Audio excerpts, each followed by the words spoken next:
Welcome to Young Money with Tracy Bissett, the advice show for young millionaires in the making. It's time for some $1 Million Straight Talk with Tracy, President and Chief Financial Fitness Trainer at Bissett Financial Fitness. Each week, Tracy's going to tell you what you need to know now at the beginning of your earning curve. Basic and advanced financial concepts made clear, healthy money habits and the missteps to avoid, and all the stuff that you can do to set yourself up for a future of fantastic financial freedom. Ready to lace up and start this week's financial fitness training? Let's do it, Tracy. Welcome to the Young Money Podcast. I'm really excited today. We've got such a special guest with us, Hilda Gan. Welcome, Hilda. Hi, Tracy, and everybody. So Hilda is an HR specialist, mentor, coach, and entrepreneur, as well as the founder and chief people officer of People Bright Consulting. She combines her HR expertise with business acumen and business owner experience. Hilda started her career as a nurse, working first in the ICU, then as an educator, manager, director of nursing, and then as a director of special projects, helping bring computerization to the hospital. As she was completing her master's in health administration, her husband said these words that would change her life, her career, and her passions. Honey, I'm thinking of starting a business. At the height of the recession in the mid-90s, Hilda and her husband Tyrone started iTrans Consulting and grew a successful, award-winning transportation engineering consulting company. The company grew from 2 to 125 staff in 7 offices across Canada, earning recognition as a finalist for the 50 best managed companies in Canada, top 10 of the best small to medium-sized employers, and top 10 of the 50 best workplaces in Canada for 2 consecutive years, as well as the Entrepreneur of the Year from the Richmond Hill Chamber of Commerce. After they sold the business, Hilda decided to take her love of people and processes and build People Bright Consulting. Hilda loves to support young adults in their career, personally mentoring 14 of the staff at iTrans over the years, helping them move from co-op student to project manager, senior engineer to VP at the company, and she recently spoke at the Professional Engineers Association York chapter on building your confidence, build your career. So that's quite an impressive bio, Hilda, and welcome again to the show. Thanks, Tracy. I would love it if you can start by telling our listeners a little bit more about your business so they can get a better feel for People Bright Consulting. I started People Bright Consulting about a year ago now because I really wanted to help companies build success and understand that building success is through their people. And I have a mission that says developing people in business success. And that's really what I want to do. And I enjoy working with young adults and older people to help really build them. I think if I help companies build success, I'm actually helping workplaces and I'm helping those people. So it's kind of a circuitous way of getting to help people in general and businesses as a whole. Well, that's fantastic. And as we heard in your bio, you've accomplished so many tremendous things throughout your career and you're not finished yet. When you think about your success, what would you say would be your top 3 success factors that led you to where you are today? I think there's the 4 parts of my business, my career. The nurse part of me, the iTrans engineering, being a serial entrepreneur, and now being People Bright. And I think for me, the biggest success factor would be iTrans Consulting. My husband and I built this dream business from scratch, and it was an amazing, amazing journey.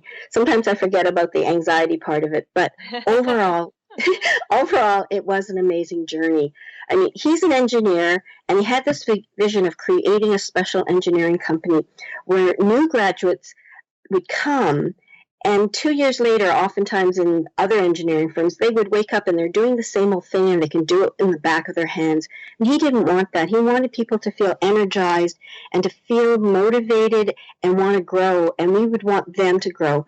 So creating this great company where people could kind of fulfill their dreams and their potential. That was, to me, one of the key success factors. I think the other thing is that I'm very clear and confident of who I am. I've had this journey, and throughout my life, I've been trying to learn and to be the best that I can be.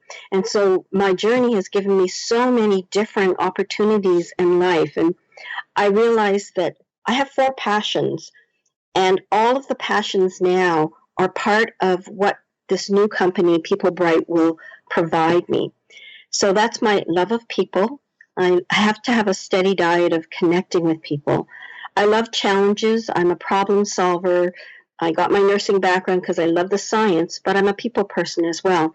So this constant ability to be challenged and to search for solutions using this systematic approach that I have really is a passion.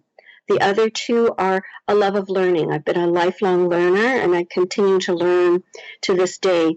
And then the underlying ground is that I love to help people. I love to see that I can do some good, whether it's do some good for individuals, do some good for a community, do some good for a company. That's the 4 pillars that I have that keep me passionate. And I guess a message to you is find your passion, because when you do what you love to do, and you love to do it with the people you're around, then going to work and having a career in those areas can really be fruitful. The last one would be that lifelong learning. As I said, I really found myself as an educator early in my career, sitting in the library and going and learning what I needed to do to share with the nurses back on the medical floor. And then it suddenly dawned on me that they were paying me to do this. So I think, discover yourselves. And I've always had this positive attitude, and I've been able to create trust quickly with others. So I think these are the things that have given me the success that I have today. Fantastic. And certainly I would say that I've been able to observe all those things about you as we've spent some time together. Now, turning it a little bit to the financial matters, what would you say has been your biggest financial challenge, or something you wished you'd known earlier in your life when it comes to finances? So the biggest challenge for me was when my husband and I were at the height of our growth in career, in family, and home. We had this large mortgage. We had 3 children. We were in careers that were growing and created big demands on us. And during that period of time, we actually had a hiring or a wage freeze for 4 years. So you can imagine, with all of that cash needs coming in or going out, and yet we were not getting salary increases. We had a nanny. She was getting salary increases. Food costs were going up, and we just didn't have enough money. So I really had to keep a tight check on the budget and to make sure we could make ends meet. So I think that was a big challenge for us, and I was so glad that when we were early in our career, saving money when you're young and you don't have as many financial requirements, putting down money to save for a house, putting down money in an RSP, those were things that we did. And I was so glad we did it, because when that crunch came, we didn't have vacations. We didn't, we put down money for the mortgage, but we didn't do a lot of other things. So I think that was the biggest challenge for me. And I was kind of glad that we did things before that, because we certainly wouldn't have been able to do it during those years. And so in those early years when you were saving for a down payment and you were putting money away for retirement, did you guys figure that out on your own, or were your families instrumental in helping you, or somebody else helped you figure that out? I think there was a big turning point for me, and that happened when I was 10 years old. My father was a grocery store owner, so I guess that's where the serial entrepreneur comes in. And it was that youthful life of everything's just going so well. I had cousins to play with. I was taking ballet and Highland dance classes, helping out at the store as an 8-year-old, right? And then overnight, things changed. My father passed away, and my mother had 3 children and a mother-in-law and a business that she really didn't have the ability to run. So essentially, I learned very, very young, at the age of 10, what money was and what money was not and what it couldn't do. And so I had that very practical approach, and I have a husband who's got a keen financial mind. So even, we graduated and we got married right away. And then we started going to any sessions we could to learn about money, just like people listening today are learning about money. We learned about stock markets. We learned about investing. And we always had that natural curiosity. And when people showed us the numbers, it made sense to put money into RSP, knowing that maybe when I was on mat leave, we wouldn't be able to do that. So I think that was really very helpful for us to have that education, to keep learning about what we should do to make sure our money was wisely invested over the years. That's really great. And certainly the fact that both of you had that curiosity and you recognized that people could help you if you looked for certain opportunities where they could tell you some things. So that's really great. Now, Hilda, let's jump into what you're here to talk to us today specifically about, because you are an HR expert in human resources. And so I think there's some things that you can tell us and the listeners are really going to find valuable as they go out into the world. And so first of all, if you can give some tips on how they can land their dream job. I think that when I hear that word, it just makes me smile, because I think when you're young and you're graduating, you have the whole world ahead of you, and you think, what do I want to be? Now that I've had all these years of education, what do I want to be? And so my first point to you is, what is your dream job? Not just how you land it, is you need to identify what that is. So put pen to paper or iPad or phone or whatever you want to do, but identify the work. Who are you? What do you like to do? And what you're good at, but more importantly, that passion. What am I good at that I would love to do? And try to match that to what you would like as that dream job. And then also think about that dream job as, what kind of environment is that? Is it outdoors, inside? Is it travel? Is it with teams? Am I a lone person? Do I like working with data? Do I like to be creative? So those things that you want to be, think of the environment that you need to work in as well. And thirdly, what kind of company do you want to work for? Do you want to work for a company that is, energized and you're a real team player? Now, that might be good for some people, but for an introvert, that probably would not be the place that they want to go. So I challenge you to identify what is that dream job. What is the work that you want to do, the environment, and the company? And it sounds like it might be prudent to even take a stab at this before you actually go and do post-secondary education, because if you already kind of know what you're interested in, you want to make sure you have the educational requirements to support it. Right. And if I can give an anecdote from work, we had young adults who graduated, and they wanted to do a bit of everything. They wanted to try this for 3 or 4 months, and then they wanted to try that. And there were certain jobs which required you to do a lot of data. And I knew these people, certain people were not love to data. So I'd say to them, okay, you want to do ME2. Do you realize that if you're going to be an ME2 specialist, that you're going to spend 6 hours of your day sitting in front of a computer doing data entry? And they say, well, maybe not, but I'd like to try. But then the balance was that I needed somebody to commit to 2 years to learn this, so that we could get our investment back from teaching that person to do that. So these are the kinds of things people. Absolutely. If you're in your first or second year, go to the Career Center and find out some of the things that you're good at, because some places have testing, or you can do it online. Test to see if you're a data person or a creative person. Learn as much as you can about yourself before you graduate. Absolutely. And it makes me chuckle because I'm not sure if I've shared this with you before. Some people who know me have heard it. I did this aptitude test in high school, and I do not think it could have been very scientific, but I was doing really well. I had an average like high 80s, and I wanted to go into business. And my aptitude test and where it was driving me is that my ideal career would be to be a bellhop. So working in a hotel. And I guess because I like to deal with people, I like to help others. Somehow it drove me to that, and not that there's anything wrong with being a bellhop, but I remember taking it home and my dad promptly threw it in the garbage and told me to set my sights a little bit higher. So, well, I think that was everybody's game then. Yeah. If I can point out two more things about the dream job, and I'll do that very quickly, is your resume.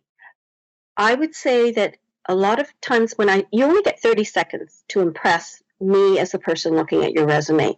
So don't have any grammar or spelling mistakes, and sell your assets. Don't tell me a story of these are the 5 jobs that I did, and I waited on tables, and I did the cash. Don't tell me what you did. Tell me your achievements. Boast about your achievements.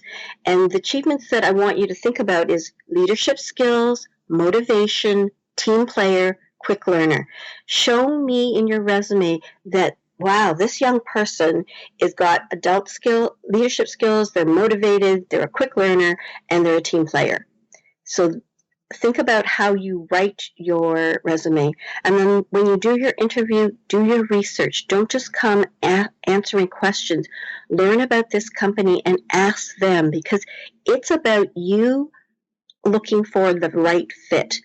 And if you think about it, reverse engineering, what kind of employee do you think they want and that you're going to be? And make sure when you leave the door that they understand what kind of employee you will be. And that will help guide you to answer the way will best sell you. Absolutely. And I would say I speak to my students at Centennial College very often about those things, and even getting recommendations on those points that you talk about selling your assets and your achievements. When you even do group work at school, you can have your fellow group members talking about how did you show up from a team player standpoint? How's your communication? Do you demonstrate leadership? All of those kinds of things. And if you haven't had in a role where you were employed before and somebody paid you, it doesn't mean you haven't demonstrated all of these things. And so certainly you want to, when you're getting ready and preparing for that interview, you want to think through the stories that may not have come from a role, could be from volunteer work, could be from school projects, anything like that. And to say that you show up on time and you deliver on time, and that you achieve a certain percentage of something, data, facts, and show that you're reliable, consistent, and you deliver. Those are really, really important things that employers are looking for in any employee. So now they've identified what their dream job is. They've got the resume in. They've passed the interview. They've landed it. They haven't yet accepted. They want to assess now the offer. And I think sometimes people just get distracted around what's the number on my salary, and kind of stop the process there when comparing offers. So what tips can you give us to assess the offers to make sure you're maximizing the compensation, whether it be salary, bonus, any benefits you get, so that our listeners can get the best employment contract and compensation that they can? That's a good question, because it's not just the salary. It's when you're being interviewed, listen to what the future holds for you. If they've got a program that allows you to gain experience and responsibility, that may be worth more than just what the starting salary is. Because I think if you can show your worth, you will get compensated as the years go on. I'm finding a lot of companies have been really cutting back on salaries over the course of the years. And so starting salaries for young people almost makes my jaw drop. I cannot believe the amount that salaries are going for. Like sometimes $40,000 for a job 3 years ago might have got a starting graduate, $50,000. Oh, I that's a don't know how. big difference. I know. So I just want you to be aware out there that there's a smack in the face about, God, I went to school for how many years and this is what they're offering. So look for, I would say, do your homework and look for companies that are fair and that care. And so if you go in and you look for best employee and best workplaces in Canada, best employers in Canada, those people care about you and they're probably fair. So those are the kinds of companies you want to look for. You want to see that there's benefits and when those benefits are. If they say they're competitive, you can go into sites like PayScale and Glassdoor for salaries, but they only give salaries, not necessarily the benefits. And you really have to kind of go behind to understand what that dollar figure is, because it's based on the actual job description or responsibilities as well as the experience. I had a person come to me who'd only graduated 2 or 3 years before. They wanted to be a project manager. And so they went on PayScale and they look at project managers, which were paying $65,000, $70,000. But they didn't realize that the project manager in that company is a real project manager. The project managers in our company are just, it's not the same. So they were not comparing apples and oranges. One of the things, if you're really good or it's a second or third job, you might look at if you can show your enthusiasm and show how capable you are. Ask if there's a possible review in 6 months, and say, I can show you that I'm worth more, and I'm going to take this salary, but I'll show you in 6 months, and can I have a review then? So I think for first jobs, you may not be able to have as much buying power, but I would say try to get into the right company rather than a company that treats you like a commodity rather than as an individual. And to me, it's about working for companies that understand your uniqueness and your potential and who want to build you and then pay you fairly for helping build your abilities and your career. Very good advice. And we've thrown around the word benefits, and perhaps you can give the listeners just a little bit of description of what could be included in terms of benefits, because if it's not something they've encountered before, they may not understand all the things they should be assessing versus just salary. So a good company would provide that minimum standard of 2 weeks vacation, but a better company may even start with 3 weeks vacation. They tend to be the larger companies. The other group benefits would be what they call extended health and medical coverage. So there would be a drug plan. You'd want to know how much the company pays for the actual premiums. So there's extended health and there's dental. A good company could pay up to 100%. Average companies can pay anywhere from 60% of the premiums to, as I say, 100. A really good drug benefit plan would cover a minimum of 80% of that drug cost. My son he pays nothing. They cover the premiums, they cover the drugs, so he doesn't even have to pay. Whereas other really companies, so that's what I'm saying. I'm giving you minimums, and I'm giving you the really good benefits. And I'm really impressed with his benefits at this company.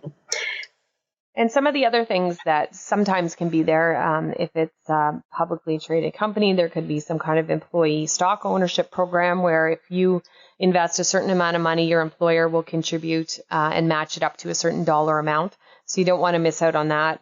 Yes. Generally, there could be pension plans as well. And certainly, even if you don't plan to necessarily stay there for the long term, it's usually a good idea to get into the pension. And so I don't think they call them pension plans so much anymore as RSP matching contributions.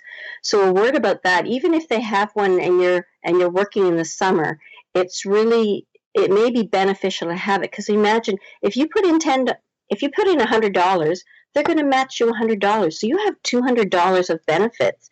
So why wouldn't you try to put in as much as you can, because somebody else is matching that dollar?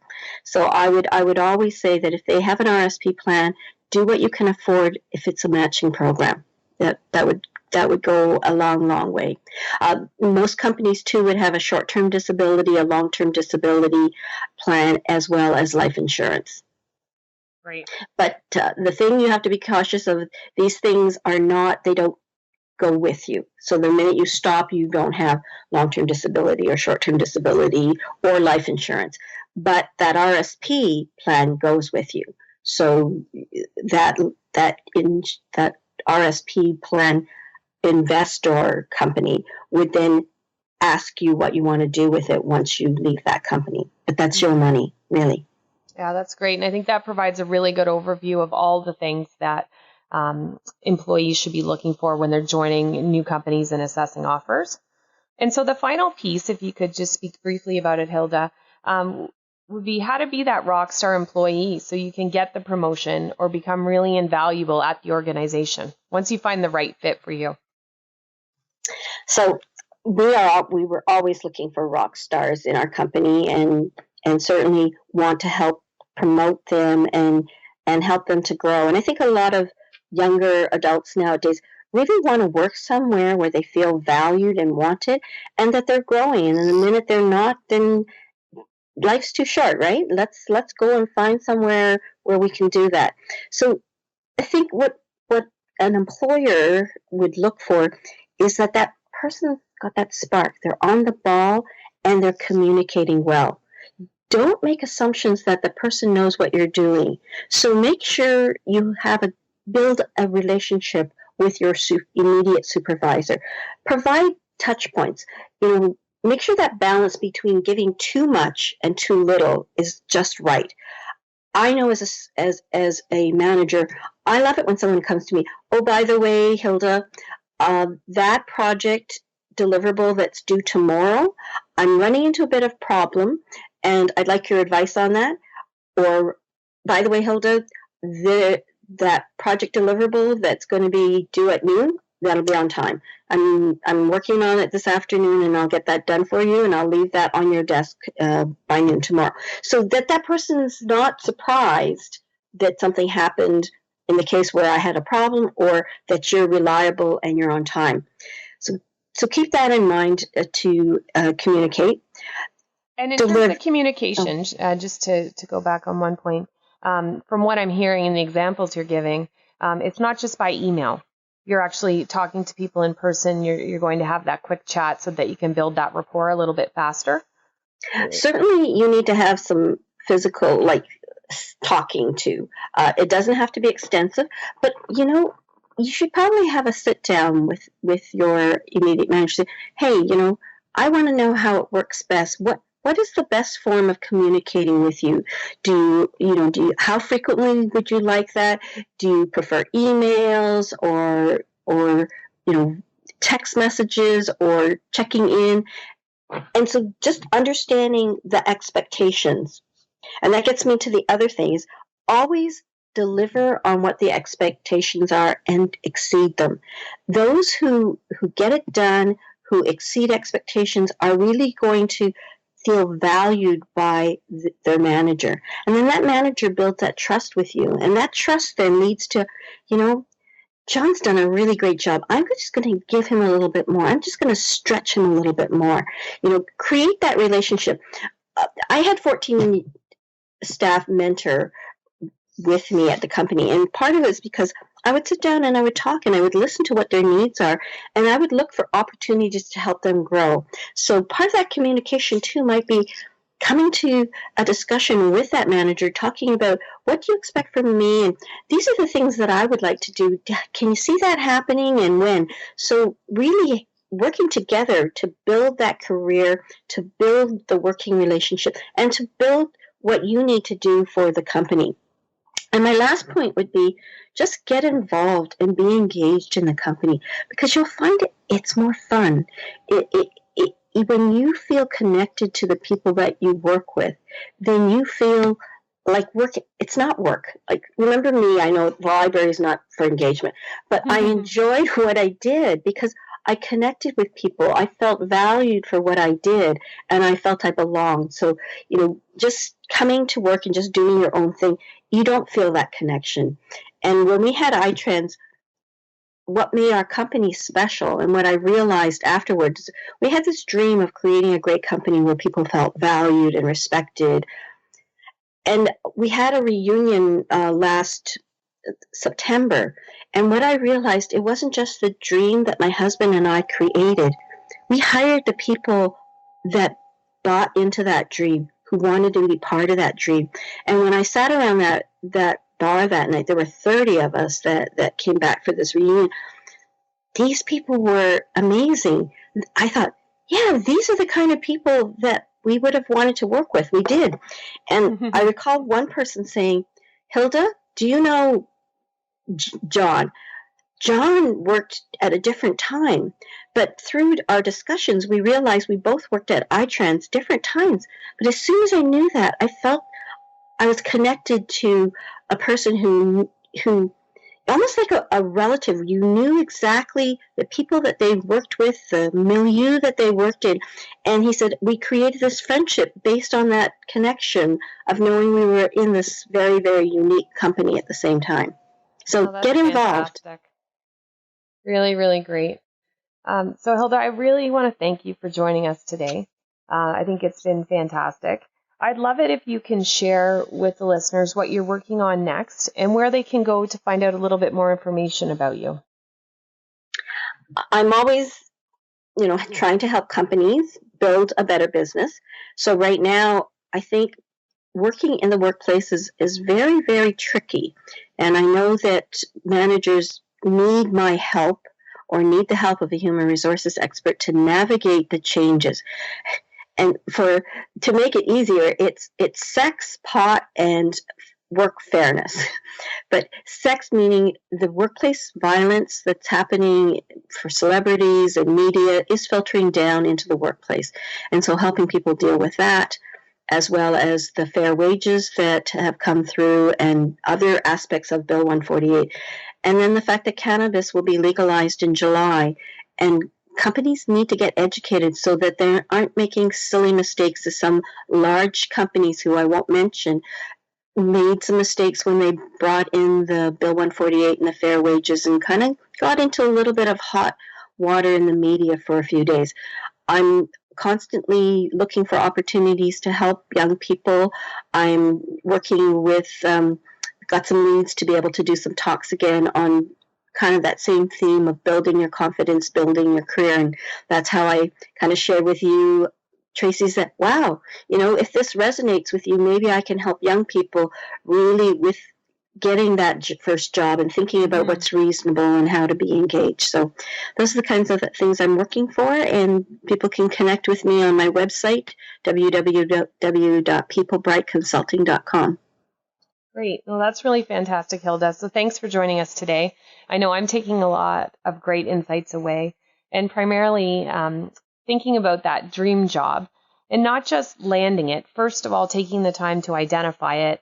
Then when you found what is a good fit for you, making sure your resume is selling your assets and covering off all of those achievements, and really doing your research to be ready for that interview. I love the insights you provided around making sure you're maximizing your compensation. So all the things that you should be looking for, and having faith that if you show your worth over the years that you're working there, the financial piece is going to show up as well. And finally, on being a rockstar employee, making sure you communicate well, deliver on what the expectations are and actually beat them, as well as getting involved and being engaged, because you're certainly going to be at your best, and people are going to see your true self. So thanks so much, Hilda, for joining us today. You're welcome. Thanks for having me. And I loved how you summarized that very, very nicely. And I wish everybody out there luck in their careers and in their money. And if you stick with Tracy and listen to all the people that she has on, I think those gems, those nuggets will really help you as you build your future, your nest egg, and your financial comfort. Thanks, Hilda. Take good care and stay financially fit. Hey, thanks for tuning in. To all you millionaires in the making out there, if you love this podcast, Please subscribe on iTunes to keep your financial fitness training going. Oh, and leave us a review. And be sure to visit 2 S's, 2 T's, financialfitness.com to take your free financial fitness assessment. Find out how financially fit you really are. See you next week, young millionaires to be.